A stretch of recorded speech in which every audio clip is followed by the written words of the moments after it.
Isang Monday morning po sa bawat isa po sa atin at alam niyo po ba, napakaganda ng mensahe po natin kahapon. Be kind at i-replay po natin yung ating pong gawain. Give time to the Word of God. Nasa timeline ko po, nasa unahan, maging sa page po natin ng Love of Jesus. And by the way, nasa YouTube na po yung ating pong mga gawain from Monday to Sunday. Kaya, team replay, maki-replay po ito. May mensahe si Lord sa iyo. At ngayon, may mensahe si Lord sa iyo. Simulan natin ang linggo ng salita ng Diyos. Handa na po ba tayo? Can you type, I am ready? At tayo po'y manalangin, magpasalamat sa Panginoon. Hallelujah. Lord, maraming salamat po. Pinupuri ka namin, pinasasalamatan ka namin. Dakila ka, O Diyos, sa aming pong mga buhay. And today, Lord, gusto lamang po namin magpasalamat sa iyo. Unang-una, nagising pa po kami ngayong araw na ito.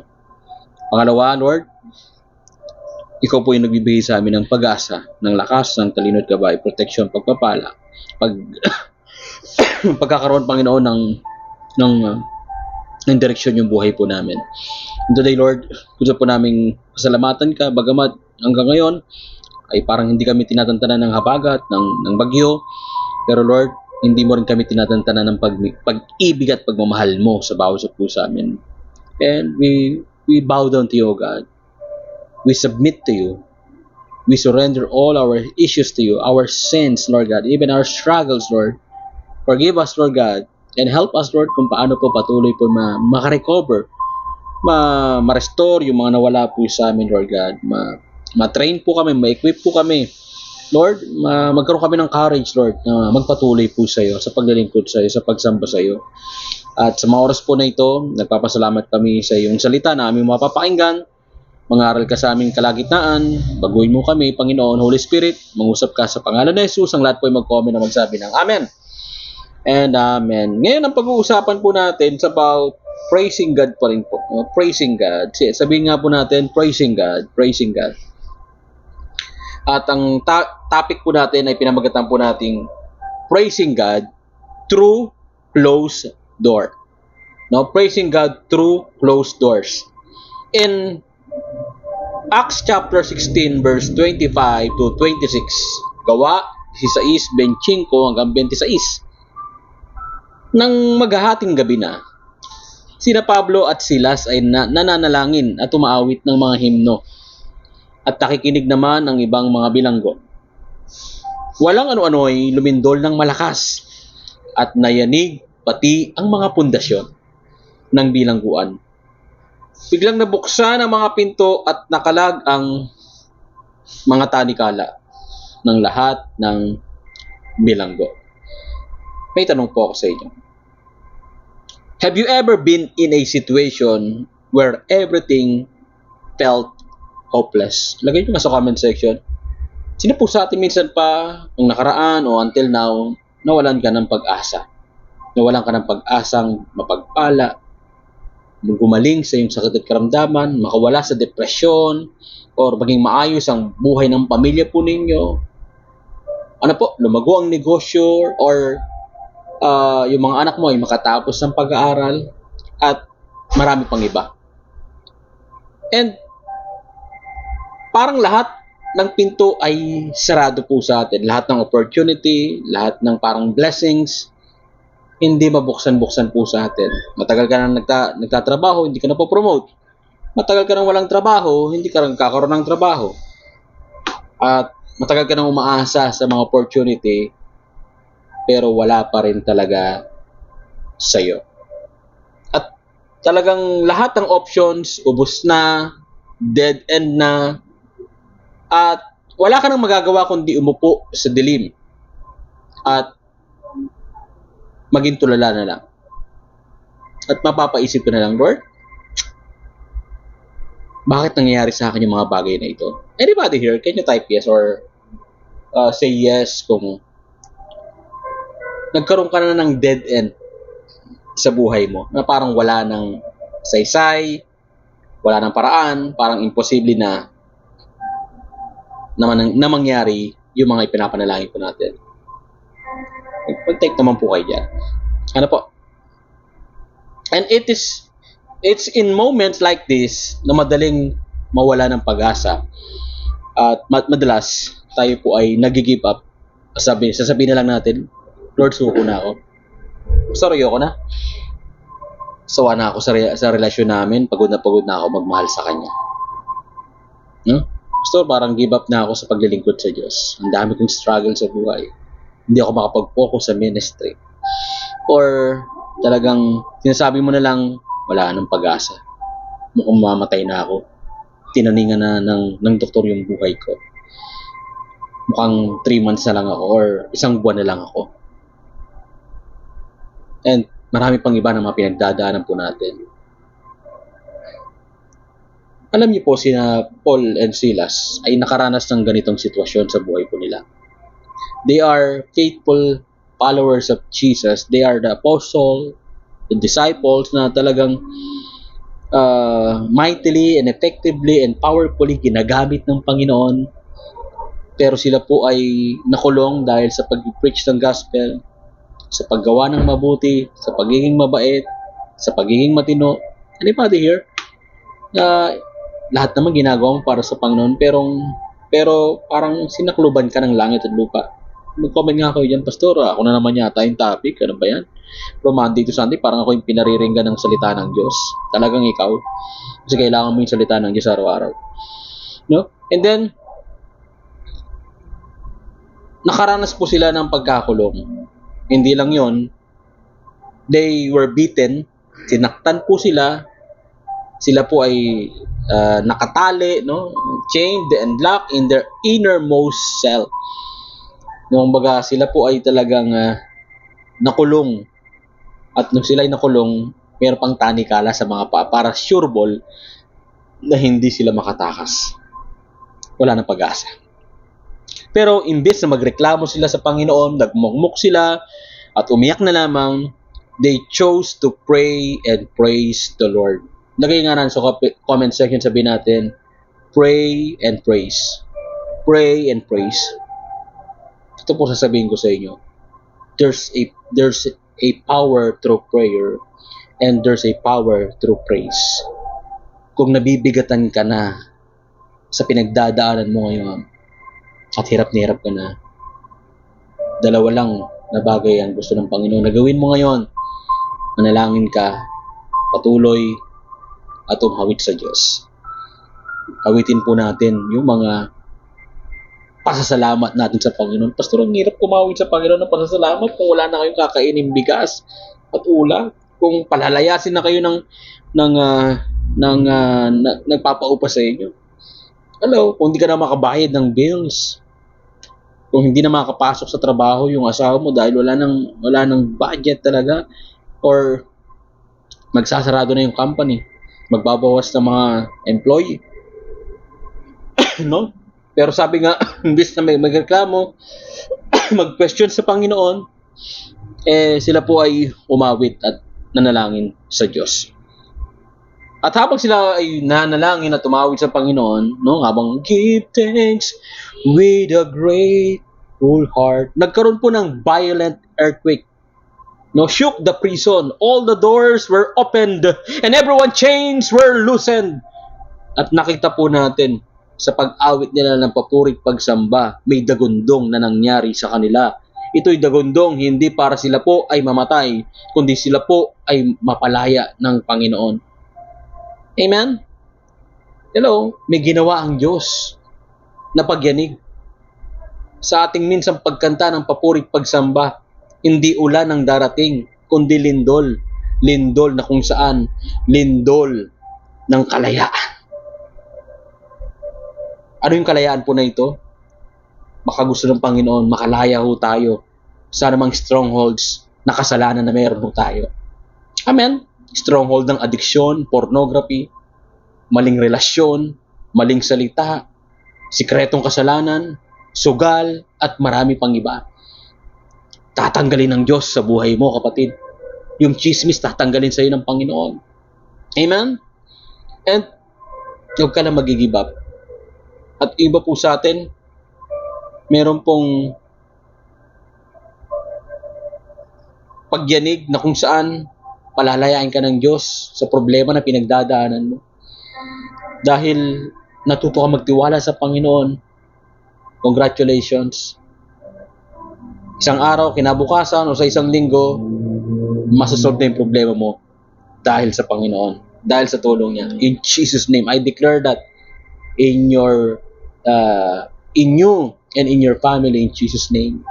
No, lagyan natin sa comment section, amen. I claim it by faith, oh God. Praise the Lord.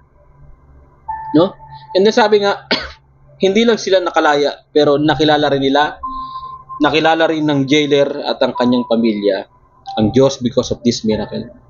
Piruin nyo, minsan sa buhay po natin may mga struggle ho tayong nararanasan at may mga lalapit sa ating mga tao. Hindi natin alam yung ating testimony, yung ating pag-share sa kanila ng gospel ay makakatulong sila sa pagkakilala sa Panginoon. Amen? At kung ano man ang struggle na meron ka, kung ikaw naman ay nasa season of dry, empty, broken, failure, dead end na, you are in your darkest moment, saddest moment, talagang hindi mo alam ano ba mangyari sa buhay ko, pero ang gusto ng Lord, gusto ko niyang gamitin to preach the word of God, to tell to the hopeless and to the helpless and to the lost, to the little and to the least, na mahal sila ng Panginoon. At kung saan ka man naroon ngayon, sabi ng Lord sa iyo, gusto ko tang gamitin, ibahagi mo ang pangalan ko, ang kaligtasan na nanggagaling sa akin, sabi ng Lord, at huwag kang mahiya. And it's about time na sila ay makakilala sa Panginoon. Amen? At sa istorya, nakakilala po yung jailer, and praise the Lord. Amen? Yung nagpapakulong nakalaya. Sa sumpa ng kasalanan at kamatayan, at nagkaroon siya ng buhay na walang hanggan. At naniniwala ako, kapatid, ikaw pinalaya ng Panginoon, even your own family, your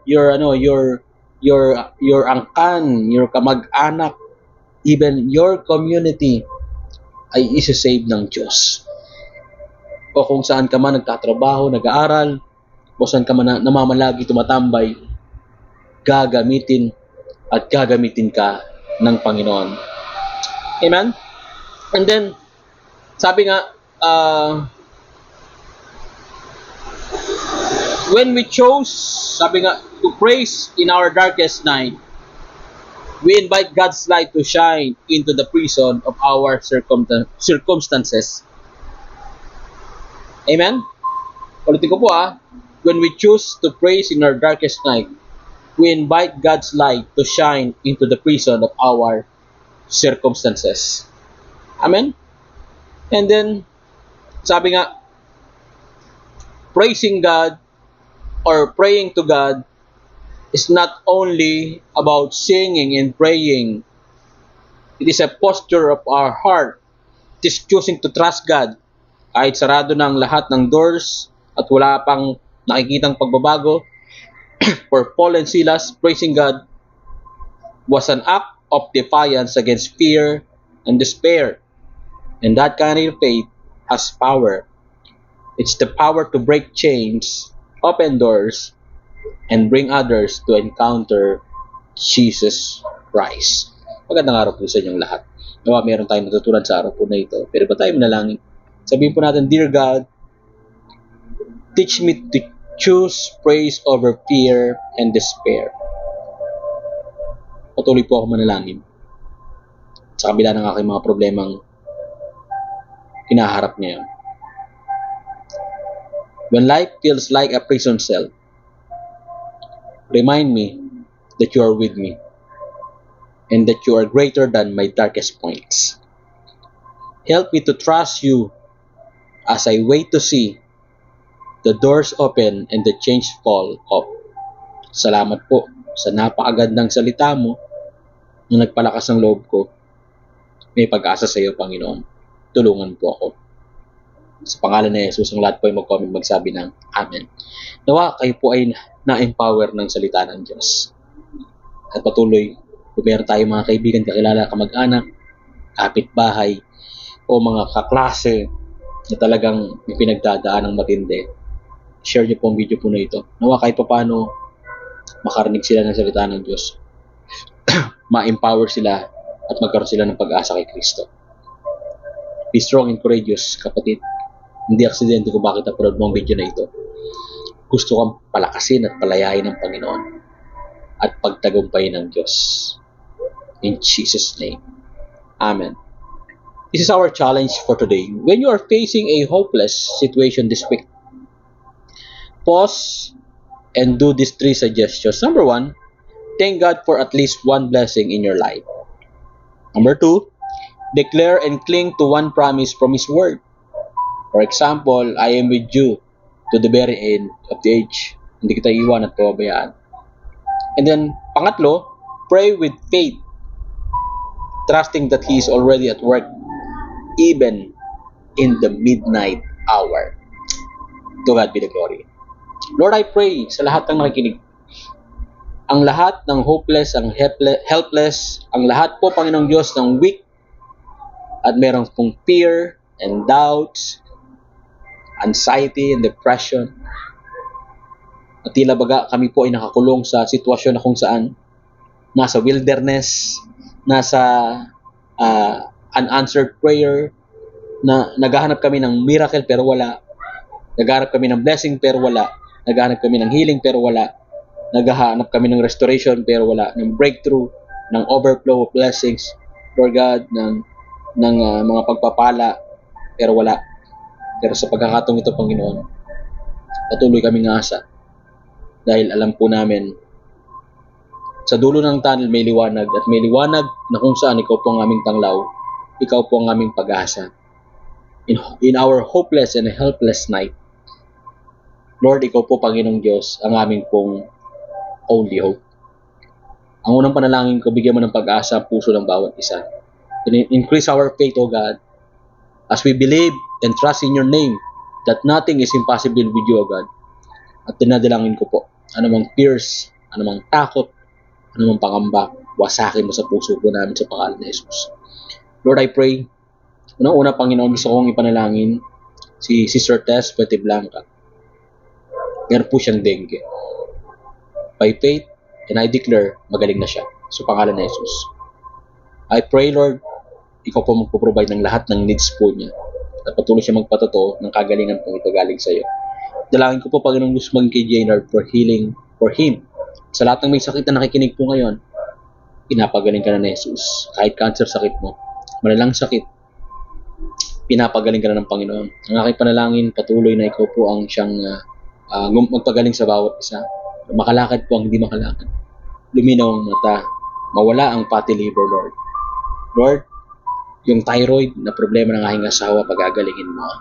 Salamat po maging sa blood pressure ko, Lord. Salamat po for healing at patuloy na sa araw po na ito, pagagaling po ang bawat sa nakikinig sa pangalan ni Jesus. I pray for your provisions to each and every one of us. I declare, Lord God, restoration sa lahat ng nawala po sa amin. I declare peace and joy sa puso ng bawat isa. I declare hope, Lord God, sa puso ng bawat isang nawawalan ng pag-asa. I pray for empowerment and strength, Lord God. I pray for comfort, Panginoon. I pray for joy sa puso ng bawat isa. That no matter what happened, kahit may mga bagyo pang darating, baha o ano pa mga delubyo sa buhay po namin, patuloy kami mananampalataya sa iyo. Tapat ka, O Diyos. Yun ang aming pagtitiwalaan. At ngayon pala namin nagpapasalamat po kami for the answered prayer na ipagkakaloob po sa amin. Because we know, Lord God, that choosing to praise God in the midst of despair means trusting you, O God, even when every door is shut and nothing seems to change. Salamat po, Panginoong Diyos, natuto po kami ngayong araw po na ito. Nawa, kung sino man ang makakapanood ng video po na ito, Lord, I pray, patuloy na magpakilala ka sa kanila na ikaw ang hari ng mga hari, ikaw ang Panginoon ng mga Panginoon, ikaw ang tagapagligtas po nila. Purihin ka, Jesus, Ama, Banal na Espiritu. In Jesus' name we pray. Lahat po may mag-comment ng Amen. Jesus reigns. Jesus reigns. Jesus reigns. Jesus reigns. Jesus reigns. Jesus reigns. And Jesus reigns. Muli, magandang araw po sa inyong lahat. Pakishare po ang video. Baka may nangangailangan po. At kailangan nila ng kalakasan na gagaling sa Panginoon. At kung meron pong impact ang video po natin, mga gawain po natin, kindly comment po sa baba. Sa GC po natin, i-PM niyo po ako kung paano po kayo na-touch ng salita ng ating Panginoon. And to God be the glory. And see you tomorrow sa napakagandang mensahe ng Panginoon. To God be the glory.